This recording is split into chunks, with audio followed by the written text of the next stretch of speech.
Wakana regarde un anime qui raconte l'histoire de 3 assassins travaillant pour la compagnie Tsukiyono, chargés d'éliminer le chef du syndicat Eikatsuki. Leur mission les conduit dans un immense casino où le chef du syndicat passe son temps à jouer, visiblement agacé par une série de pertes continues. Un de ses subordonnés se moque même de lui tout en dégustant un dessert extravagant, ajoutant l'insulte à l'humiliation. Pendant ce temps, les 3 assassines, toutes des femmes, sont postées dans un immeuble en face du casino, en train d'espionner leur cible. En l'observant, elles se mettent à râler sur leur salaire misérable, jalousant le style de vie luxueux des riches.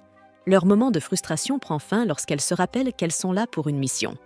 Soudain, Arisha sort une bombe qu'elle a secrètement volée au président de leur compagnie. Sans prévenir ses coéquipières, une magicienne allume la mèche, provoquant la panique dans le groupe. Aucune d'elles n'était encore prête à la lancer. Komari essaie rapidement de trouver une solution. Elle pense que si elle réussit à lancer la bombe correctement, elle pourrait atterrir dans le casino et éliminer leur cible. Malheureusement, tout ne se passe pas comme prévu.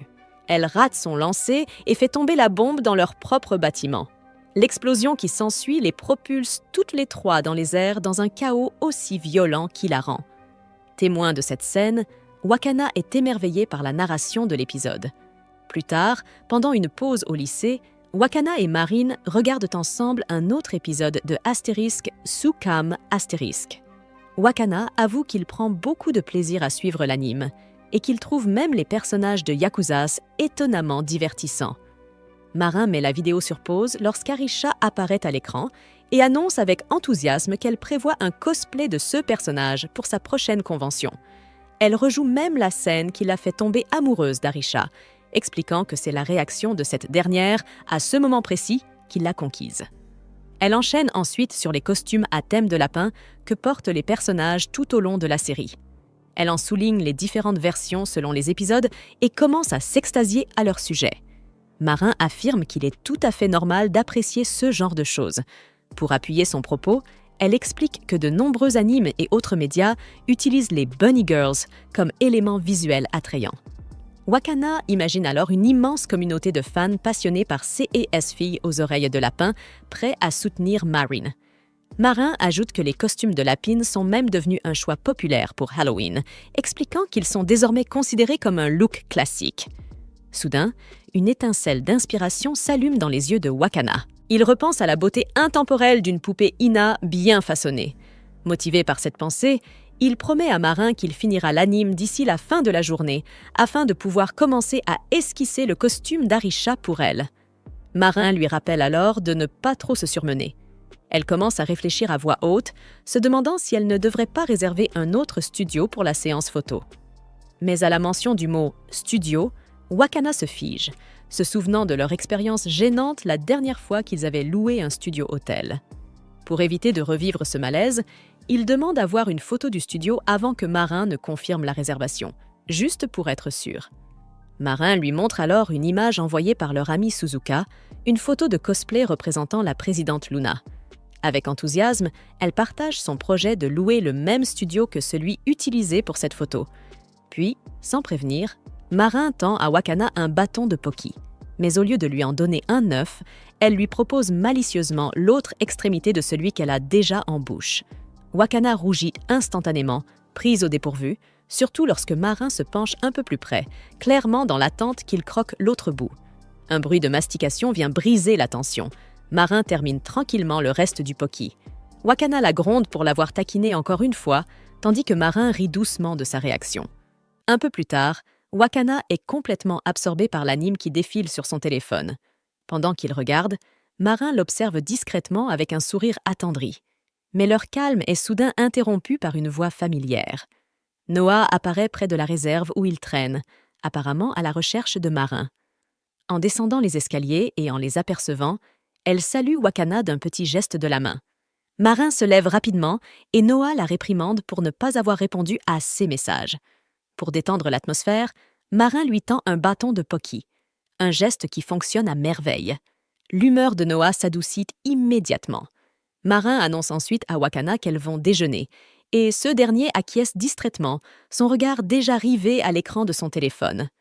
Le week-end venu, Marin prend le train en direction de la maison de Wakana. Elle relit nerveusement le message qu'il lui avait envoyé la veille au soir. Une surprise agréable, car Wakana ne prend presque jamais l'initiative de proposer des rencontres. Elle se sentait toute excitée et troublée à cette idée. Mais en arrivant, elle découvre un Wakana complètement découragé. Elle comprend rapidement que s'il l'a invité, ce n'était pas pour un rendez-vous. Il voulait simplement discuter des problèmes qu'il rencontre avec un costume. Marin tente de dissimuler sa déception, mais l'expression étrange sur son visage la trahit. Wakana, lui, ne remarque rien. Il se dirige plutôt vers le costume installé dans la pièce et commence à lui expliquer le problème. Apparemment, la partie supérieure du costume glisse sans cesse, peu importe les ajustements qu'il tente. Marin propose alors d'utiliser des bretelles invisibles pour le maintenir en place. Pour l'aider à visualiser l'idée, elle tient le tissu à l'endroit où les bretelles seraient normalement cousues. Wakana poursuit, expliquant que l'ajout de bretelles ferait aussi retomber la taille du costume, ce qui poserait un autre problème. Marie réagit en disant qu'on utilise souvent des pinces pour resserrer le tissu et ainsi donner une silhouette plus flatteuse, voire plus sexy. Wakana lui lance un regard légèrement désapprobateur, visiblement peu enthousiaste à cette idée, mais finit par accepter. Cette fois, Marin place la redingote sur la partie principale du costume et lui montre comment le manteau pourrait facilement dissimuler les bretelles. Elle suggère alors qu'ils sortent acheter les bretelles tout de suite, et Wakana ne peut s'empêcher d'admirer sa détermination. Peu après, ils arrivent dans une boutique de costumes, * boutique Dress Store *, où Wakana remet son croquis à l'un des vendeurs. Un homme âgé examine le dessin, observant en particulier la version du costume de lapin. Il lève les yeux vers Wakana et, avec une certaine hésitation, lui demande à qui est destiné le costume. Lorsque Wakana répond que c'est pour lui, le vendeur semble encore plus confus. Cependant, il se reprend rapidement, se rappelant que dans le monde d'aujourd'hui, chacun porte ce qu'il veut, peu importe le genre. Il jette un dernier regard au visage sincère et honnête de Wakana et ne trouve aucune raison de le juger. Avec un sourire encourageant, il lui dit qu'il est sûr qu'il sera magnifique dans ce costume. À ce moment-là, Marin entre joyeusement dans la boutique et demande si Wakana a déjà trouvé les fameuses bretelles. Le visage du vendeur pâlit aussitôt.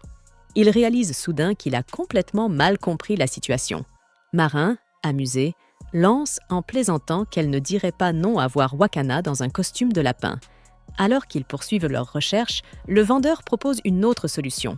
Il prend le croquis et y trace une suggestion, l'utilisation de baleines de corset, couramment employées pour structurer et maintenir la forme d'un costume. Wakana le fixe, frappé par cette révélation. Il réalise que son modèle d'origine, tiré d'un anime, ne montrait jamais comment le costume tenait en place. Marin, cependant, semble un peu déçu, même si cette nouvelle solution est bien plus efficace que la sienne. Son expression intrigue à la fois Wakana et le vendeur.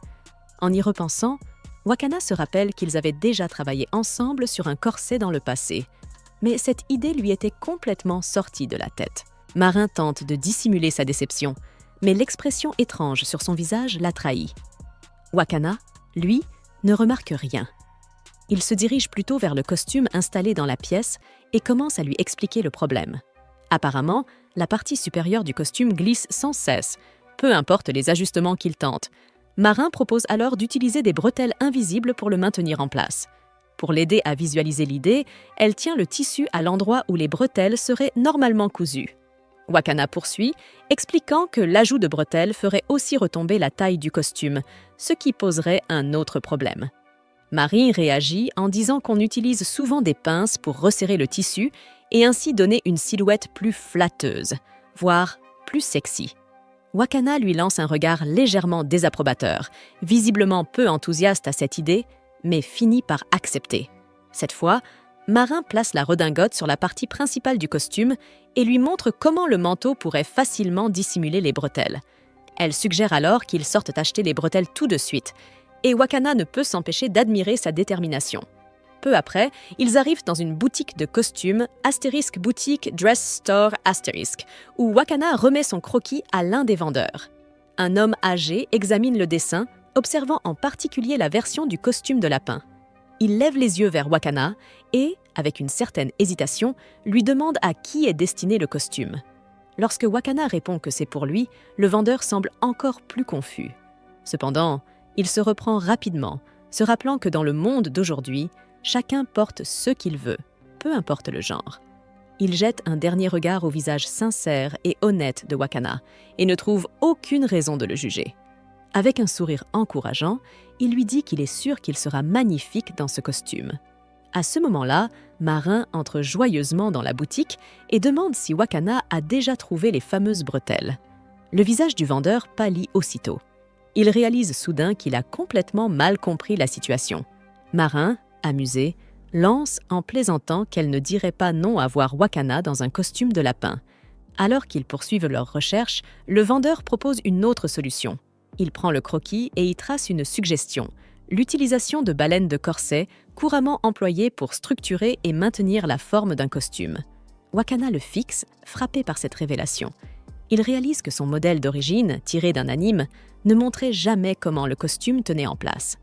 Marin, cependant, semble un peu déçu, même si cette nouvelle solution est bien plus efficace que la sienne. Son expression intrigue à la fois Wakana et le vendeur. En y repensant, Wakana se rappelle qu'ils avaient déjà travaillé ensemble sur un corset dans le passé. Mais cette idée lui était complètement sortie de la tête. Marin profite de la pause pour revoir les photos et en est ravie. Elle commence alors à parler d'un autre costume de lapine qu'elle pense porter pour une prochaine fête d'Halloween. Elle évoque aussi les bas résiles d'un autre personnage en expliquant que ceux-là ont un motif particulier, différent des résiles classiques. Wakana admet qu'il ne s'y connaît pas du tout en matière de bas résiles et qu'il ne comprend pas vraiment ce qui les rend spéciaux. Sans perdre une seconde, Marin sort son téléphone et lui montre plusieurs exemples. Puis, sur un ton détendu, elle lui annonce qu'elle ira à la fête d'Halloween avec ses amis et l'invite à venir avec eux. Elle ajoute qu'il pourrait se déguiser lui aussi. Le soir de la fête arrive et tout le monde est en costume, prêt pour une soirée de karaoké et de bonne humeur. Marin est entouré de son groupe habituel et Wakana les accompagne, habillée dans un costume de mascotte en forme de lapin. Les filles poussent un soupir de soulagement à l'idée qu'il y ait des garçons avec elles. Sinon, elles auraient probablement été abordées toute la soirée. À un moment donné, Marin propose à Wakana de prendre le micro pour chanter. Il refuse poliment, expliquant qu'il ne connaît que le générique de Princesse Fleurie. Le groupe continue à prendre des photos et Marin essaie de tirer Wakana dans le cadre, mais il décline à nouveau. Au cours de la conversation, une amie de Marine la complimente, disant qu'elle a entendu plusieurs personnes dire que Marin est mignonne. Cela déçoit l'un des garçons du groupe, celui qui s'est travesti pour Halloween, car il espérait être le centre de l'attention. Wakana reste silencieux, se demandant ce qu'il fait là. Il espérait rencontrer d'autres cosplayers, apprendre quelque chose de nouveau, mais le groupe de Marin n'est pas du tout composé de cosplayers. Peu après, la conversation se recentre sur Wakana. Les autres sont surpris d'apprendre que non seulement c'est lui qui a confectionné le costume de Marin, mais qu'il a aussi réalisé son maquillage. Le garçon travesti lui demande comment il a appris tout ça, en ajoutant que c'est assez rare de voir un garçon s'intéresser à la couture et au maquillage. Cette remarque frappe Wakana en plein cœur. Elle ravive de vieux souvenirs douloureux. Toutes ces fois où on s'était moqué de lui, où il avait été mis à l'écart à cause de ses passions. Mais un autre garçon du groupe prend la parole. Il affirme qu'aujourd'hui, c'est devenu plutôt courant. Son propre frère travaille dans l'industrie de la beauté. Marin ajoute alors fièrement que la famille de Wakana fabrique des poupées Ina, ceux qui suscitent l'admiration du groupe, en particulier du garçon travesti qui dit avoir toujours respecté les artisans de poupées traditionnels. Pour la première fois depuis longtemps, Wakana reste sans voix, non pas par honte, mais parce qu'il se sent enfin accepté. Et juste au moment où il commence à se détendre, Noah, en chantant, lui demande s'il sort avec Marin. Wakana recrache sa boisson à travers le trou de son costume, éclaboussant de soda juste au moment où la question de Naoto tombe dans la pièce. Tous les regards se tournent vers lui, les yeux grands ouverts de curiosité. Pris de panique, Wakana nie rapidement sortir avec Marin. Il bafouille, le visage en feu de honte. Marin intervient, le poussant doucement hors de la pièce et l'incitant à retirer son costume désormais trempé de soda. Pendant que Wakana essaie de se nettoyer dans la salle de bain, ils commencent à réfléchir plus sérieusement à leur relation. Malgré tout le temps qu'ils passent ensemble, ils se persuadent que cela ne mènera jamais à quelque chose de romantique. Ils ne sont que des amis, et Marin est bien trop bien pour lui. Dehors, Marin essuie le soda sur la tête de Mascotte, ses mains agissant de façon machinale.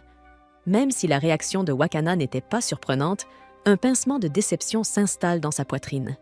C'est vrai qu'ils ne sortent pas ensemble, mais quelque chose dans la manière si rapide et catégorique avec laquelle il a nié l'idée la dérange. Elle se demande si Wakana ne l'aime peut-être pas ou s'il trouve l'idée de sortir avec elle gênante. Avant qu'elle n'ait fini de nettoyer, 2 hommes inconnus s'approchent et lui demandent s'ils peuvent lui parler.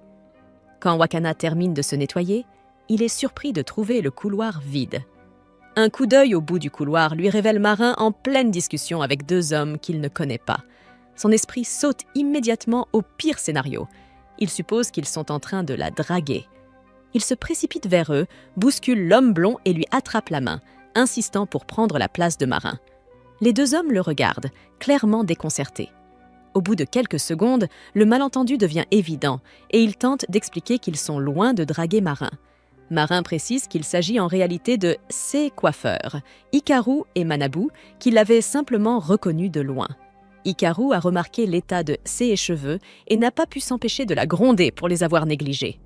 Marin ronchonne, tandis que Manabu taquine Hikaru en le traitant de vieille mégère, déclenchant une nouvelle série de plaisanteries entre les 2 stylistes.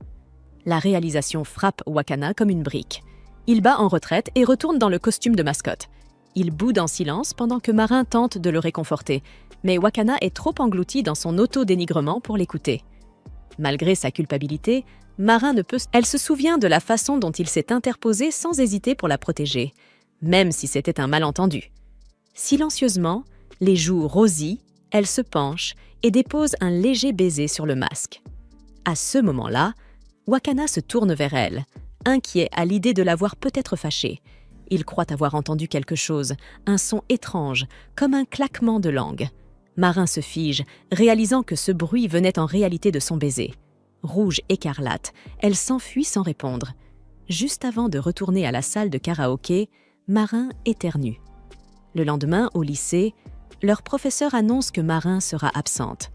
La classe se met à chuchoter, étonnée par la nouvelle. Il est rare qu'elle manque un jour. Pendant ce temps, Wakana, inquiet pour sa santé, tape doucement un message sur son téléphone. Mais Marin ne répond pas, et cela le rend de plus en plus anxieux et distrait tout au long de la journée. Son regard reste fixé sur le message resté sans réponse, incapable de se concentrer en cours. À chaque minute qui passe, son inquiétude s'intensifie. Finalement, il prend une décision. Il ira chez elle, même avant la fin des cours. Quand Marin ouvre la porte de son appartement, elle est stupéfaite de voir Wakana devant chez elle. Il lui explique qu'il ne pouvait pas rester sans rien faire, surtout en sachant qu'elle vit seule, sans ses parents. Inquiet qu'elle n'ait ni nourriture ni médicaments, il avoue avoir fait semblant d'être malade pour quitter les cours plus tôt, juste pour venir la voir. Avant que Marin ne puisse répondre, ses jambes cèdent et elle s'effondre dans ses bras. Paniqué, Wakana la porte aussitôt à l'intérieur. Une fois dans l'appartement, il se rend compte qu'elle est trempée de sueur et qu'elle doit sûrement se changer. D'une voix faible, Marin lui murmure qu'il peut choisir quelque chose dans le panier à linge, juste à côté. Gêné, il s'approche maladroitement du panier. À sa grande consternation, la première chose qu'il voit est un t-shirt à motif d'anime. Il fouille plus profondément et finit par trouver un haut à manches longues, tout simple. Dans la cuisine, il étale les ingrédients qu'il a achetés et commence à préparer une bouillie de riz au poulet. Une fois le plat prêt, il aide doucement Marin à manger en lui tendant une cuillère. Elle a du mal avec la première bouchée, ce qui fait craindre à Wakana de l'avoir servie trop chaude. Il souffle sur la seconde cuillerée avant de la lui donner, soulagé de la voir réussir à l'avaler, et même lui adresser un petit compliment. Alors que Marin prend lentement une autre bouchée, des larmes commencent à monter dans ses yeux. Elle avoue qu'elle avait eu peur plus tôt, incapable de bouger, sans rien à manger. Le cœur de Wakana se serre. La voir aussi vulnérable lui confirme qu'il a bien fait de venir. Alors qu'elle lui fait signe de continuer, il sourit et lui donne une autre cuillerée, heureux, en silence, de pouvoir l'aider, même un peu. Après le repas, il lui tend les médicaments qu'il avait pris soin d'acheter. Marin se rallonge doucement, tandis que Wakana la rassure en lui disant qu'elle se sentira mieux une fois que le médicament fera effet. Alors qu'il s'apprête à nettoyer la cuisine, Marin le remercie doucement de s'être occupé d'elle. Puis, elle lui demande s'il peut rester un peu plus longtemps à ses côtés. Wakana lui sourit chaleureusement et accepte sans hésiter. Plus tard, alors que la fièvre de Marin commence à baisser, Wakana lui annonce qu'il a préparé un peu plus de bouillie, au sias où elle aurait de nouveau faim. C'est alors que la sonnette retentit, suivie de la voix de Noah qui appelle depuis le couloir. Elle est venue rendre visite à Marin, accompagnée de quelques amis. Wakana se fige sur place. S'il est vu ici, Noah risquerait de tirer des conclusions hâtives et croire qu'ils sortent ensemble en secret. Pris de panique, il se précipite sur le balcon de Marin, lui disant qu'il va s'y cacher jusqu'à ce que les visiteuses soient parties. Marin le regarde s'élancer vers la véranda, se demandant pourquoi il ne peut pas simplement rester et faire connaissance avec ses amis. Malheureusement, à force de rester exposé au froid, Wakana attrape lui-même un rhume. Quelques jours plus tard, Marin et Wakana se rendent ensemble à l'aquarium. Ils en profitent pour faire quelques séances photos dans des lieux plus calmes et pittoresques à l'occasion d'un événement cosplay organisé non loin de là. Marin est une nouvelle fois déguisé en Shizuka, mais dans une tenue différente. Au lieu de se limiter à la zone bondée réservée à l'événement, ils choisissent de se promener et de prendre des photos un peu partout dans la ville. Marin est de plus en plus excitée à mesure qu'ils explorent l'aquarium. Elle file tout droit vers la section des manchots et des loutres, dans l'espoir de voir quelques créatures marines adorables. Mais elle s'arrête net en apercevant une autre cosplayeuse portant un costume très familier. Lorsque la fille se retourne, Marin reconnaît immédiatement le personnage. Elle incarne Subaru de Asterisk Cosmic Idols Asterisk, un jeu de drague auquel Marin joue régulièrement. Elle explique à Wakana que dans ce jeu, tous les idoles sont des intérêts amoureux potentiels, mais que le joueur doit garder sa relation secrète sous peine de perdre. Elle ne peut s'empêcher d'admirer la précision du costume, impressionnée par le niveau de détail et par la justesse de l'interprétation. Mais quelque chose cloche. Marin remarque que la cosplayeuse semble nerveuse et lui demande si tout va bien. L'autre fille, légèrement gênée, avoue que l'attache de sa jupe a sauté et a probablement été perdue en chemin. Sans réfléchir, Marin et Wakana s'agenouillent aussitôt pour l'aider à chercher la pièce manquante tout en la rassurant. Il ne leur faut pas longtemps pour la retrouver. Soulagée, la jeune fille les remercie chaleureusement et se présente sous son nom de cosplayeuse, Emine. Marin et Wakana se présentent à leur tour, mentionnant Aman est surpris qu'ils révèlent aussi librement leur vrai prénom, mais se détend rapidement lorsque Marin lui demande si elles peuvent prendre une photo ensemble. Il accepte d'abord avec un sourire, puis baisse les yeux et hésite. En constatant que son costume est incomplet, il refuse finalement poliment, expliquant qu'il doit partir. En tant que cosplayer, il estime qu'il a le devoir de rester fidèle à l'exactitude du costume. C'est alors que Wakana intervient, lui proposant de réparer la jupe. Il sort une petite trousse de couture, expliquant qu'il en a toujours une sur lui, car Marin a souvent des urgences vestimentaires. Aman hésite un moment, puis accepte. Mais Wakana se fige en réalisant qu'il ne peut pas entrer dans les toilettes des femmes pour l'aider. C'est alors qu'Amane, tout à fait calme, leur dit que ce n'est pas un problème. Ils peuvent utiliser les toilettes des hommes. Il ajoute, comme s'il s'agissait d'un détail anodin, qu'il est en réalité un garçon. Wakana et Marin restent bouche bée. Ils n'avaient même pas envisagé cette possibilité. Sur place, Aman et Wakana se rendent directement dans les loges. Tandis que Wakana commence à recoudre la jupe, Aman profite de l'occasion pour retoucher son maquillage. De son côté, Marin flâne joyeusement dans les allées du salon, parcourant les stands de goodies avec enthousiasme. Pendant qu'il travaille sur la couture, Wakana ne peut s'empêcher de jeter de fréquents coups d'œil vers Amane. C'est difficile à croire. Tout en lui, son maquillage soigné, sa gestuelle naturelle, son maintien délicat, dégage une féminité si convaincante qu'on oublierait qu'il est un garçon. Ses yeux se posent un instant sur la trousse de maquillage d'Aman, où un petit flacon qui ressemble à de la colle liquide attire son attention. L'objet lui semble étrange au milieu des autres produits cosmétiques classiques. Il commence à se demander si cette colle fait partie des éléments qui permettent à Aman de compléter son apparence. Cette pensée l'intrigue, et sans s'en rendre compte, il se perd dans ses réflexions, imaginant toutes les façons dont un tel produit pourrait être utilisé dans le cosplay. Distrait, il perd le fil de son travail. Sismen s'immobilise brièvement alors que son esprit vagabonde. Amane finit par remarquer ce changement d'énergie et lui demande doucement si tout va bien. Wakana sursaute, revient aussitôt à lui, puis se concentre de nouveau sur sa tâche. Pendant ce temps, Marin tombe sur Suzuka, elle aussi présente à la convention. Elle se salue avec enthousiasme et se remémore immédiatement le succès de leur précédente séance photo. Suzuka complimente Marine sur son cosplay de Shizuka, admirant sincèrement le rendu de la tenue. Marin est ravi d'apprendre que Suzuka connaît Slippery Girls. Encore plus surprenant, Suzuka avoue que c'est en voyant le tout premier cosplay de Shizuka par Marine qu'elle s'est intéressée à la franchise. Cette révélation emplit Marin de fierté.